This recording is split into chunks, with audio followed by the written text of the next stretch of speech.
नमस्कार. लक्षवेधीमध्ये आपल्या सगळ्यांचं स्वागत. मी प्रसाद काथे. मुंबई महानगरपालिकेच्या निवडणुका जवळ येऊ लागलेल्या अशा प्रकारची चिन्ह दिसू लागली आहेत. कारण या निमित्तानं प्रत्येक पक्षाकडून आपल्याच अधिकाधिक जागा कशा निवडून येतील याची चाचपणी सुरू झाली आहे. ताज्या घटनाक्रमामध्ये मवियाच्या अंतर्गत महत्त्वाचा घटक पक्ष असलेल्या राष्ट्रवादी काँग्रेसनं मुंबईतही स्वबळावर निवडणूक लढवण्याचे संकेत दिलेले आहेत. राष्ट्रवादी काँग्रेस आणि शिवसेना यापूर्वी एकत्र निवडणुकीत उतरणार अशा प्रकारचं वक्तव्य उपमुख्यमंत्री अजित पवार यांनी केलं होतं. इतकंच नाही तर अजित पवार यांनी मुंबईमध्ये बीएमसीत राष्ट्रवादी क्रमांक 2चा पक्ष बनेल आणि शिवसेनेला प्रथम क्रमांकावर घेऊन जाईल असा संकल्प कार्यकर्त्यांना घ्यायला लावला होता. हा संकल्प घेतल्यानंतरच्या वर्षभरात परिस्थिती अशी काय बदलली की मुंबई राष्ट्रवादी काँग्रेसचे अध्यक्ष आता मात्र स्पष्टपणे स्वबळाचे संकेत देऊ लागलेले आहेत. मुंबई राष्ट्रवादी काँग्रेसची जबाबदारी नवाब मलिक यांच्यावर आहे. नवाब मलिक यांचं ताजं वक्तव्य आहे की जर एकत्र येता आलं नाही तर मर्यादित जागेवर बीएमसी मध्ये राष्ट्रवादी स्वबळावर निवडणुका लढवेल. मुद्दा इथून खरा सुरू होतोय. राष्ट्रवादीला शिवसेनेनं भाव दिला नाही का? राष्ट्रवादीला किती नक्की जागा हव्या आहेत? राष्ट्रवादीला जितक्या जागा मुंबईमध्ये हव्या आहेत तितकी त्यांची मुंबईत ताकद आहे का? आणि याही पलीकडे जाऊन महत्त्वाचं त्यांचं मुंबईत स्वबळ उरलंय का, राहिलंय का, कधी निर्माण होऊ दिलंय का? या सगळ्या प्रश्नांच्या अनुषंगानं आजची लक्षवेधीची चर्चा बीएमसीत राष्ट्रवादीला स्वबळ आहे का?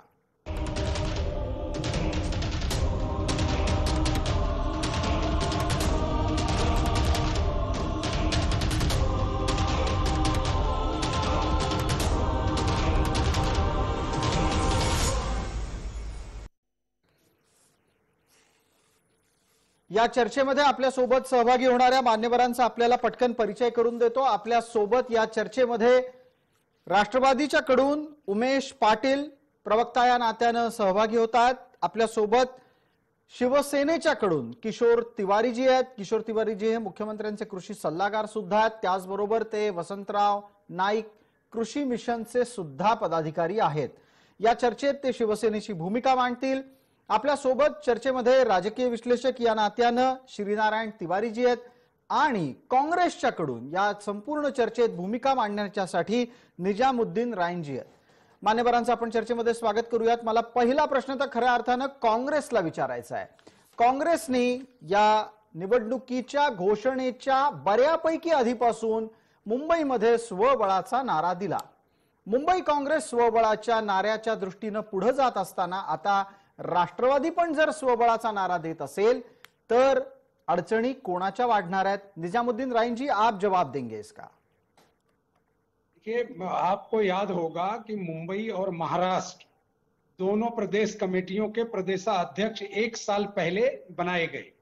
जब ही भाई जगताप जी मुंबई के अध्यक्ष और नाना पटोले जी महाराष्ट्र के अध्यक्ष बनाए गए, तभी इस बात का निर्णय हमारे नेताओं ने कर लिया था. सिर्फ कर ही नहीं लिया बल्कि सार्वजनिक तौर पर सबको बता दिया था कि हम महानगर पालिका मुंबई का चुनाव अकेले लड़ेंगे.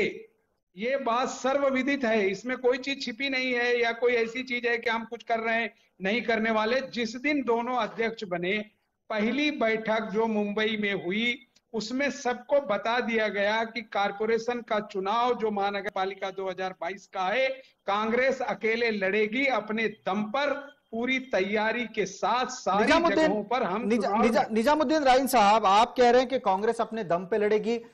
शिवसेनेच्या साठी ही डोकेदुखी ठरू शकते का? किशोर तिवारी. नाही, हे बघा, स्थानीय स्वराज्य संस्थेच्या निवडणुका संघटनात्मक बांधणीसाठी होतात. मात्र बीएमसीची निवडणूक अशी आहे की तिथे काँग्रेसची एक वोट बँक आहे आणि काँग्रेस सहबळावर याच्यापूर्वी लढलेला आहे आणि तो प्रमुख विरोधी पक्षही होता. तर त्यांना सहबळावर लढायचं आहे, ते सहबळावर लढतील. ज्यांना महाविकास आघाडीचे जे मित्र पक्ष आहेत ते सोबत लढायचे ते सोबत लढतील. नाही नाही, किशोर तिवारीजी, हे असं दोन्ही कसं असू शकतं? म्हणजे तुम्हाला इंग्रजीमधली एक म्हण माहित असेल कदाचित की केक हातात पण ठेवायचा आणि खायचा पण, ह्या दोन्ही गोष्टी जमवण्याचा हा प्रयत्न दिसतोय. अशा प्रकारे तुम्ही मवियामध्ये एका बाजूला काँग्रेसला स्वबळाची परवानगी पण देता आणि दुसऱ्या बाजूला राष्ट्रवादीनं स्वबळाचा नारा दिल्याच्या नंतर त्यांना स्वतःच्या सोबत घेण्याची तयारी पण करता. हे बघा की जेव्हापासून भाई जगताप अध्यक्ष झाले त्यांनी आणि नाना पटोले यांनीही हा स्टँड घेतलाय की ते स्वबळावर निवडणूक लढतील. आणि ज्यांना मुंबईचं राजकारण माहीत आहे त्यांना हे स्पष्ट माहित आहे की जिथे शिवसेनेचा गड आहे तो शिवसेनेचा गड आहे आणि जिथे काँग्रेस बहुल मतदान आहे ते काँग्रेस बहुल मतदान आहे. मात्र महाविकास आघाडी सरकार म्हणून इंटॅक्ट आहे आणि महाविकास आघाडीचे घटक पक्ष प्रत्येक स्थानिक स्वराज्य संस्थेत सोबत लढतील असा आमचा करार वगैरे झाला नाहीये. तर जे लोक सोबत येतील, ज्या लोकांना असं वाटत असेल की सोबत आल्यानंतर भाजपला सत्ते बाहेर ठेवू तर ते लोक सोबत येतील. ज्यांना भाजपाला सत्ते बाहेर ठेवू असा दावा आपण करता आहात. मला श्रीनारायण तिवारींना पटकन विचारायचं आहे. श्रीनारायण तिवारी, आता दावा केला गेला की मुंबईमध्ये काँग्रेसचा स्वतःचा वोट बँक स्वरूपातला एक शेअर आहे, अर्थात त्यांची मतपेढी मुंबईमध्ये आहे. श्रीनारायण तिवारी, पटतंय तुम्हाला की मविया अस्तित्वात आल्याच्या नंतर मुंबईमधली काँग्रेसची मतपेढी उरली आहे? हो, राष्ट्रवादीपेक्षा काँग्रेसचा वोट बँक जास्त आहे याच्यात दुमत नाही आहे.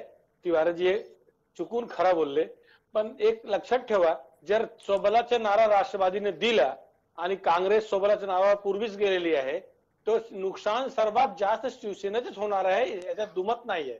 हे लक्षात का येत नाही? हे श्रीनारायण तिवारी, हे किशोर तिवारींना का लक्षात येत नाही? तिवारीजी बघा लीडर आहेत, तिवारीजी लीडर आहेत, ते कधीही असा मान्य करणार नाही आणि कुठलाही पक्षाचे लीडर असा मान्य करत नाही. पण खरी परिस्थिती मुंबईची अशीच आहे. मग आत्ताच्या घडीला राष्ट्रवादीनं स्वबळाच्या नाऱ्याची चर्चा सुरू करून काही हिंट दिल्या आहेत का? 100% हिंट आहे की शिवसेना पण तयारीला लागलेली होती, शिवसेना बसलेली नाही आहे. शिवसेना हे माहिती आहे की आदरणीय शरद पवारजी जे आज बोलत आहेत हेच ते उद्या बोलतील, याच्यात काय गॅरंटी नाहीये. पण मतलब शिवसेना पण तयारीमध्ये होती, तयारीमध्ये आहे, तयारी करणार शिवसेना. पण नुकसान 100% शिवसेनाचं होणार आहे, कारण सत्ता चालवताना हे तेवढा आक्रमक भूमिका घेऊ शकणार नाही. शिवसेना राष्ट्रवादीवर किंवा काँग्रेसवर हल्ला करू शकणार नाही. याच्यापूर्वी हल्ला करून हे पुढे आलेले होते. तर नुकसान 100% शिवसेनेचं आहे. नुकसान शिवसेनेचं आहे असा दावा केला जातो. किशोरजी, आपलं उत्तर अपेक्षित करतो. हा, नाही, श्रीनारायण हे जे ज्येष्ठ पत्रकार आहे त्यांचा राजकीय विश्लेषणाचा मी आदर ठेवतो. मात्र 25 वर्षाचा इतिहास बघितला तर शिवसेना कोणाच्याही कोबड्या घेऊन निवडून येत नसते. शिवना हे स्वतःच्या भरोशावर येते आणि आलेली आहे. श्रीनारायण तिवारींनी आता जे सांगितलं किशोरजी, थोडस आपल्याला मागे डोकून पाहायला लागेल. आत्ताच्या घडीला तुम्ही अख्खी मनसे फोडलीत तेव्हा कुठे तुम्ही सत्तेत पूर्णपणे 100चा आकडा गाठू शकलात आणि तुम्ही म्हणताय कुबड्या घेऊ शकत नाही. नाही, वास्तविकता हीच आहे की आम्ही स्वबळावर आहो म्हणजे स्वबळावर आहो. आणि मनसेची शक्ती किती होती तेही बघा ना. मी तुम्हाला सांगतो की मागच्या वेळेस प्रमुख लढत ही भाजप शिवसेनेतच झाली आणि युतीमधले पक्ष समोरासमोर लढले. तर महाविकास आघाडीचे पक्ष समोरासमोर लढले तर एकामेकाची मतं खातील अशी चिंता करू नका.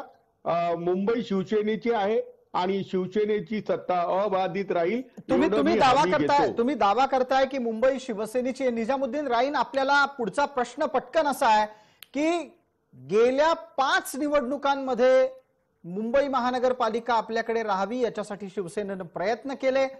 त्या 5 पैकी 4 निवडणुकांमध्ये शिवसेनेचं प्रत्येक वेळेला नगरसेवकांचं संख्याबळ कमी झालंय. या स्थितीला शिवसेना स्वीकारू शकत नाहीये. बरोबर आहे निजामुद्दीन राईन? बराबर है, लेकिन अभी परिस्थिति बदल गई है काथे जी। आपने देखा होगा कि अभी पूरे महाराष्ट्र में अभी चुनाव हुए हैं, जल्दी में पंचायत के चुनाव हुए हैं, नगर परिषद के चुनाव हुए हैं। कांग्रेस एक नंबर पक्ष बनकर आई है। मैं दावे से कह सकता हूं कि महानगर पालिका के इस चुनाव में भी कांग्रेस एक नंबर पक्ष बनकर उभरेगी, सारी मिथ्याएं टूटेगी। और आप देखना 2 महीने 3 महीने में जब भी चुनाव आएगा, क्योंकि परिस्थिति बिल्कुल बदल गई है। नहीं, आप ये कह रहे हैं कि परिस्थिति बदली है। परिस्थिति बदली है तो किसके लिहाज से बदली है? नहीं, हमारा फायदा देखिए, आप अभी जो चुनाव हुए हैं, क्योंकि मुंबई और महाराष्ट्र को हम अलग अलग नहीं देखते। मुंबई में रहने वाला महाराष्ट्र का हमारा सभी साथी हैं। कहीं महाराष्ट्र के अलग अलग जिलों से आके यहाँ रहते हैं, यहाँ के लोग जाके महाराष्ट्र के अलग जिलों में रहते हैं। तो अभी जो चुनाव हुए हैं महाराष्ट्र के, अभी कारपोरेशन के और नगर अपने पंचायत के, उन चुनाव में आपने देखा होगा कि कांग्रेस को जितना बढ़िया रिजल्ट आया है, उससे हम बिल्कुल 100% सेटिस्फेक्शन है हमारा कि हम इस बार महानगर पालिका के चुनाव में हम एक नंबर पक्ष बनकर उभरेंगे। उसमें हमें कोई दो राय नहीं। निजामुद्दीन राईन यांच्या दाव्यावर श्रीनारायण तिवारींचं एक पटकन वक्तव्य घेऊया 30 सेकंदात. काँग्रेस स्वप्न पाहतीये का वस्तुस्थितीला धरून बोलतीये? निजामुद्दीनला विचारायचं आहे कि एक नंबर कांग्रेस है कि राष्ट्रवादी है कि भाजपा है? तीनों एक नंबर कह रहे हैं अपने को। मेरे समझ में नहीं आया एक नंबर कौन है। भाई श्रीनिवास जी, आप तो स्वयं पत्रकार हैं और वरिष्ठ पत्रकार हैं। मैं ये नहीं कह रहा हूं कि आप कोई दावा गलत करेंगे। सारी व्यवस्थाएं आप पता कर सकते हैं इलेक्शन कमीशन के वेबसाइट पर। कौन कितनी सीटें जीत कर आया है आपके समक्ष है। दावा करने को तो बीजेपी भी दावा करती है जी। रायन जी, मुंबई की बहस पे लौटना है। श्रीनारायण तिवारी, पटकन सांगा, मुंबईमध्ये काँग्रेस प्रथम क्रमांकाचा पक्ष असेल असा दावा करतय आणि तो दावा आपल्याला स्वीकारता येईल? हे बघा, ते पुढारी आहेत, त्यांना ते दावा करतील, पण परिस्थिती असं नाही आहे। शिवसेना एवढी कमजोर नाही आहे। शिवसेना आणि भाजप अजूनही त्यांची ताकद खूप आहे। काँग्रेस आणि राष्ट्रवादी या दोन्हीपैकी काँग्रेस खूप पुढे जाणार, याच्यात दुमत नाहीये, पण एक नंबर पक्ष होईल असं मला वाटत नाही। देखिए, ये दोनों की लड़ाई में कांग्रेस को बड़ा फायदा होने वाला है, ये मैं आपको बता सकता हूं। लेकिन तुम्ही दावा करू शकता, दावा केलाच पाहिजे। ऍज ए पॉलिटिशियन पार्टीच्या मोरल बुस्टिंग साठी दावा केला पाहिजे, पण फील्ड मध्ये तशी परिस्थिती नाही आहे असं मला वाटतं। कारण जो रिसर्च आणि सर्वे आम्ही केलाय किंवा जो एनालिसिस माझा आहे त्याच्या अकॉर्डिंग टू दॅट तुमच्या एक नंबरवर तुम्ही येऊ शकत नाही। निजामुद्दीन राईन, कारण काय आहेत? त्यांना असं का वाटत असेल? विश्लेषक म्हणून त्यांच्या प्रश्नाला उत्तर द्यायला हवं आपण। नहीं, वो विश्लेषण कर सकते हैं, उनको पूरा अधिकार है।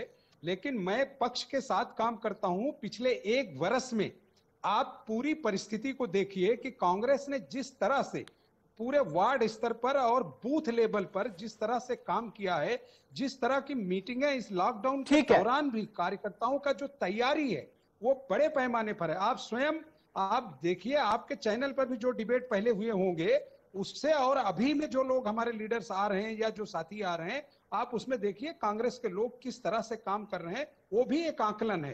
ठीक है, उमेश पाटील जोडले गेलेत। राष्ट्रवादीचा या चर्चेतला आवाज आपल्यापर्यंत पोहोचेल त्या निमित्तानं आणि त्यांची भूमिका सुद्धा अत्यंत स्पष्टपणे आपल्या समोर येईल अशी अपेक्षा आहे।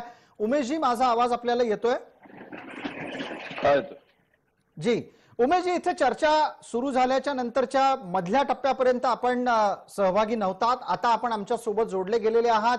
प्रेक्षकांच्या समोर आतापर्यंत 2 महत्त्वाचे मुद्दे आले। आपण स्वबळ जर तर या शब्दांच्या आधारे संकेत स्वरूपात वक्तव्य केलं गेलेलं आहे राष्ट्रवादीच्याकडून। काँग्रेस सांगतेय राष्ट्रवादीचं स्वबळाचं जरी म्हणणं असलं तरी पहिल्या क्रमांकाचा पक्ष मुंबई महानगरपालिकेत काँग्रेस असेल। विश्लेषकांचं म्हणणं आहे की राष्ट्रवादी जर स्वबळावर लढली तर शिवसेनेला नुकसान पोहोचवेल। शिवसेनेचं म्हणणं आहे कोणी काहीही म्हणा, बीएमसीत पुन्हा त्यांचीच सत्ता असेल। आता या सगळ्या घटना मी तुम्हाला याच्यासाठी सांगितलं कारण आपण चर्चेत आधीच्या भागामध्ये नव्हतात। पटकन सांगा, तुम्ही नक्की लिमिटेड स्वबळावर जाणार आहात का पूर्ण स्वबळावर जाणार आहात? राष्ट्रवादी काँग्रेस पार्टीची मुंबई शहरामध्ये किंवा महापालिकेच्या दृष्टिकोनाची ताकद जर म्हणालात तर आमची ताकद मर्यादित आहे, हे आम्ही मान्यच केलं पाहिजे। आणि त्या ताकदीच्या अनुसार आमची ताकद मर्यादित का राहिली? कारण आम्ही तेवढ्या ताकदीनं या महापालिकांच्या निवडणुका मुंबई असेल या पट्ट्यामधल्या निवडणुका लढवल्या नाही. विधानसभेला देखील त्या ठिकाणी आमचे आमदार कमी असतात आणि या सगळ्या कारणामुळं मुंबई शहरामध्ये राष्ट्रवादी काँग्रेस पार्टीचा जर बेस वाढवायचा असेल तर या स्थानिक निवडणुका लढवल्या पाहिजेत. सातत्यानं काय वेगवेगळ्या आघाड्या युत्या करून कार्यकर्त्यांवर अन्याय करण्यापेक्षा काही ठिकाणी आपण जिथं जिथं आपल्या पक्षाची ताकद आहे किंवा कार्यकर्ते सक्षम आहेत अशा ठिकाणी निवडणूक लढवली पाहिजे. आता ज्या ठिकाणी आमचा कार्यकर्ता सक्षम आहे किंवा तिथं आम्ही निवडून येऊ शकतो अशी परिस्थिती आहे, तिथं जर शिवसेनेचा सक्षम कार्यकर्ता असेल किंवा तिथं जर काँग्रेसचाही सक्षम कार्यकर्ता असेल तर त्यांनाही त्यांच्या कार्यकर्त्याला न्याय द्यायचा आहे, आम्हालाही आमच्या कार्यकर्त्याला न्याय द्यायचा आहे. अशा परिस्थितीमध्ये युती आघाडी करून निवडणूक करणं शक्य होत नाही.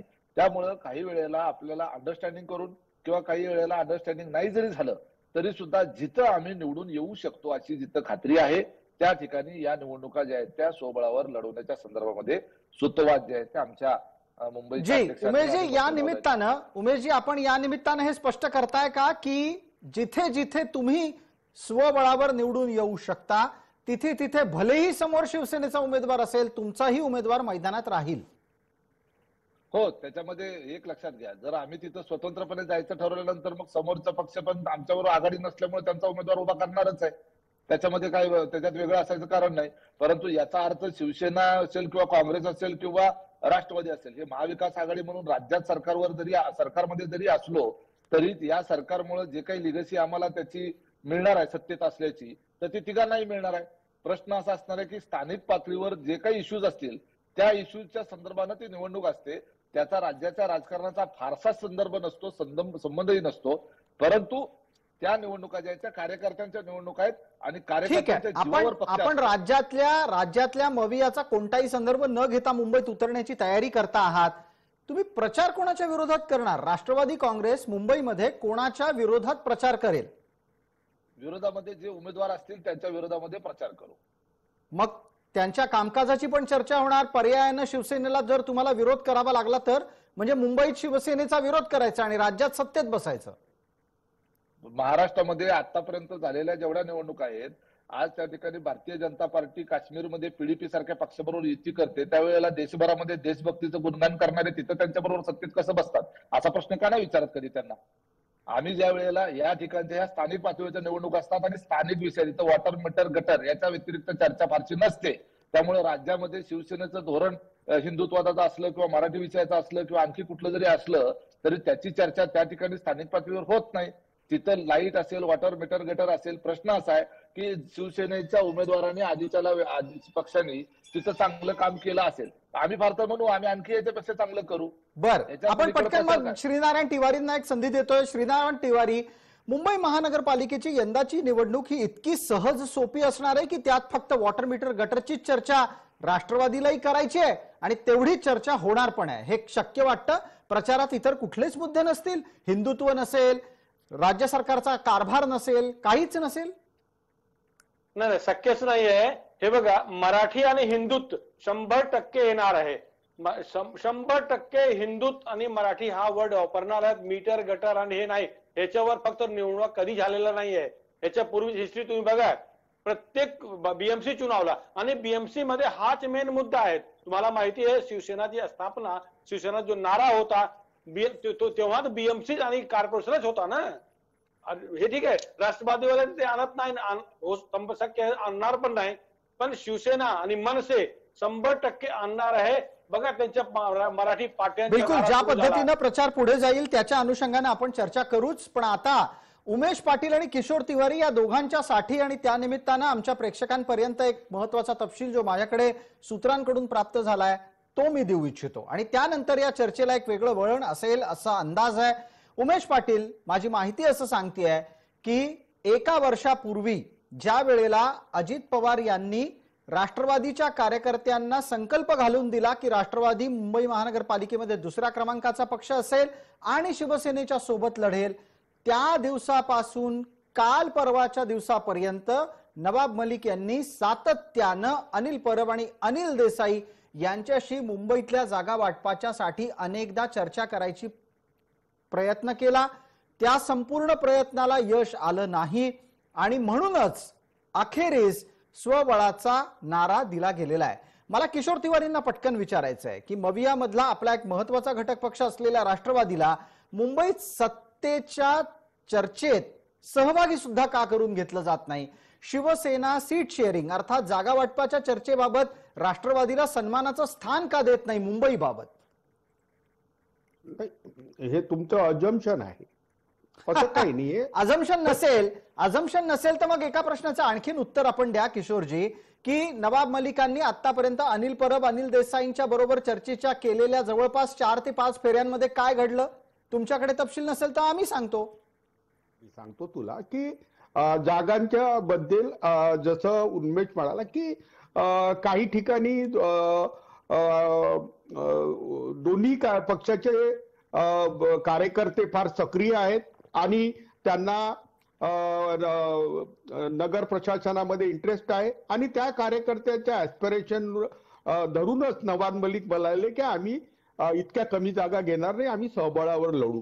तर बिलकुल. किती याच्यात हव्या, निघेल. किती कमी जागा घेणार नाही म्हणजे हव्यात किती राष्ट्रवादीला मुंबई महानगरपालिकेच्या निवडणुकीत शिवसेनेबरोबर युती करायला जागा? नाही, तो विषय नवाब मलिकच स्पष्टपणे सांगतील. मात्र मी तुम्हाला आज एक अजून चांगली माहिती देतो की उद्धवजी ठाकरे आणि शरद पवार बसून हा निर्णय घेतील आणि मला असं वाटते की मित्र पक्ष निवडणुकीत कुठेही राहिले तर निवडणुकीनंतर महाराष्ट्राच्या मुंबईच्या महानगरपालिकेमध्ये महाविकास आघाडीची सत्ता असेल, इतकं तुम्ही नक्की समजून चाला. असं आम्हाला आताच्या घडीला तुमचा तो दावा कायम आहे की आधी वेगळं लढा नंतर एकत्र या. जनतेच्या समोर तर हा समीकरणाचा मुद्दा आहेच. उमेश पाटलांना पटकन विचारायचंय. उमेशजी, मुंबई महानगरपालिकेमध्ये शिवसेनेबरोबर युती करण्यासाठी राष्ट्रवादीला किती जागा हव्यात? नाही, या संदर्भातला तपशील माझ्याकडे नाही. एक असं आहे की तुम्ही मगाशी असं म्हणजे कुठलं तरी पोतडीतून फार मोठं रहस्य बाहेर काढून तुम्ही आमच्या समोर मांडलं अशा पद्धतीने. हे चालूच असतं. ही राजकीय व्यवस्था आहे. निवडणुका म्हटल्यानंतर युती, आघाडी याच्या संदर्भातलं जागा वाटप, त्याच्या चर्चा, हे काय लपून झापून चर्चा लपून होईल तिथं किंवा एखाद्या खोलीमध्ये बसून होईल, परंतु काय हे लपून राहणारी गोष्ट आहे का? आपण पहिल्यांदा या राज्यात महाविकास आघाडीमध्ये आहोत म्हटल्यानंतर आमच्या गाव पातळीवर सुद्धा ग्रामपंचायतीची निवडणूक असल्यानंतर सुद्धा बसतात अगोदर लोक की आपलं आता महाविकास आघाडी आहे, आपण काँग्रेस सेना आणि आपण एकत्र येऊन पॅनल तयार करू.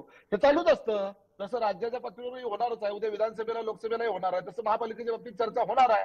बरं, मग या सगळ्या चर्चेमध्ये तुम्हाला कधी एकदा काँग्रेसला सोबत घ्यावं असं वाटत नाही अजिबात? अहो, काँग्रेस सोबतच आहे. तुम्ही असं का समजताय की सोबत नाही म्हणून? नाही, ते इथे बसलेच आहेत आणि ते म्हणतात आम्ही काय जाणार नाही म्हणे यंदा या वेळेला शिवसेना आणि राष्ट्रवादीच्या सोबत. मुंबईमध्ये जायला ते तयार नाहीयेत. ते स्वबळाचा नारा कायम ठेवतात. काँग्रेसच्या केंद्रीय धोरणानुसार त्यांची जी काही स्ट्रॅटेजी असेल त्या पद्धतीनं त्यांचे राज्यातले नेते जे आहेत ते सांगतात. त्यांना जर वरच्या केंद्रीय नेतृत्वाने जर परवानगी दिली की तुम्ही युती आघाडी करून लढवू शकता तर ते चर्चा करतील. जर त्यांना परवानगीच नसेल तर ते कशाला चर्चा करतील? हा एक महत्वाचा मुद्दा आहे. आणि राहिला प्रश्न राष्ट्रवादीच्या संदर्भाने आपण जो विचारलेला, मी त्या पक्षाचा प्रवक्ता असल्यामुळे सांगतो की शिवसेनेचा आणि राष्ट्रवादीचा मतदार साधर्म्य आहे, हे लक्षात घ्या. महाराष्ट्रातला, पश्चिम महाराष्ट्रातला, आमच्या आता सुधारणार्थ सोलापूर जिल्ह्यातला फार मोठा मतदार जो आहे तो मुंबईमध्ये आहे, साताऱ्यामधला आहे, पुण्यातला आहे. असे वेगवेगळ्या ठिकाणचा जो आहे ते राहायला मुंबईत आहेत, परंतु त्याचे आई वडील इकडे गावाकडे आहेत. गावाकडे असल्यानंतर ते राष्ट्रवादीचे असतात आणि मुंबईत गेल्यानंतर काही वेळेला शिवसेनेचे असतात. असंही कधी कधी असतं. तर त्यामुळं आपण ते व्हाईस वर्सा लक्षात घेतलं पाहिजे. अगदी बिलकुल. हे दोन्ही पक्ष एकमेकांच्याच बळावर वाढतात. आपल्याला पटकन काँग्रेसला उत्तर मागायचं आहे. तुम्ही मगाशी म्हणालात की काँग्रेस जे काही वागेल ते त्यांच्या केंद्रीय नेतृत्वाच्या आदेशावर असेल, निजामुद्दीन राहीन. क्या इसका मतलब ये है कि आप अभी अपने दम पर चुनाव के लिए आगे बढ़ेंगे, एंड मौके पर अबाउट टर्न हो जाएंगे? नहीं, हमने आपको बताया कि हमारे दोनों अध्यक्ष जिस दिन आए हमने उसी दिन से अकेले चुनाव लड़ने की का अनाउंसमेंट भी किया और उसी चीज पर हम काम भी कर रहे हैं. और ये बात अच्छे से पता है कि मुंबई में राष्ट्रवादी की कोई ज्यादा ताकत नहीं है. वो हमारे मित्र पक्ष के लोग हैं. अगर बाद में क्या जुटेगा वो अलग बात है, लेकिन अभी कांग्रेस 100% अकेले चुनाव लड़ेगी और सभी वार्डों पर लड़ेगी. बिलकुल. श्रीनारायण तिवारी, जाता जाता पटकन शेवटच्या टप्प्यामध्ये आपल्याकडून निरीक्षण स्वरूपात 30 सेकंदात उत्तर हवं आहे. सगळेच पक्ष अपेक्षेप्रमाणे स्वबळावर लढल्याच्या नंतर परिस्थिती काय असू शकते? हे बघा, एक तर हंग होईल, जे निवडणूक रिझल्ट आल्यावर हंग असं परिस्थिती होईल. आणि एक बात खरं आहे, ही खरी गोष्ट आहे, निजामुद्दीन जी बोलतात की काँग्रेसने त्यांच्या संघटन मजबूत केलंय. भाई जगताप आल्यावर त्यांच्याकडे थोडा जोश दिसलाय. पण जर चारही पक्ष वेगवेगळ्या लढले त्याच्यामध्ये स्पष्ट मेजॉरिटी मिळेल असा थोडा डाऊट आहे. भाजप स्वबळावर लढणार आहे, भाजप तयारी आहे. आणि मुंबईची परिस्थिती, साहेब म्हणजे राष्ट्रवादीचे मित्र म्हणाले, मुंबईची परिस्थिती भाषाही आधारावर जसं झाला तर राष्ट्रवादीचे किती नुकसान होईल हे त्यांना माहिती आहे. कारण मुंबईमध्ये तशी परिस्थिती नाही आहे प्रॉपर मुंबईमध्ये. ठीक आहे. तुर्तास या निमित्तानं मुंबई महानगरपालिकेच्या निवडणुकांची चर्चा हळूहळू पुढे सरकू लागली आहे. आपण सर्व मान्यवर त्या निमित्तानं पुन्हा पुन्हा या विषयाच्या विविध मुद्द्यांवर चर्चा करत राहू. आज आपण सर्वजण चर्चेत आलात त्याबद्दल आपले मनपूर्वक आभार. लक्षवेधीच्या या चर्चेमध्ये तुर्तास इतकंच. सर्व प्रेक्षकांना जय महाराष्ट्र.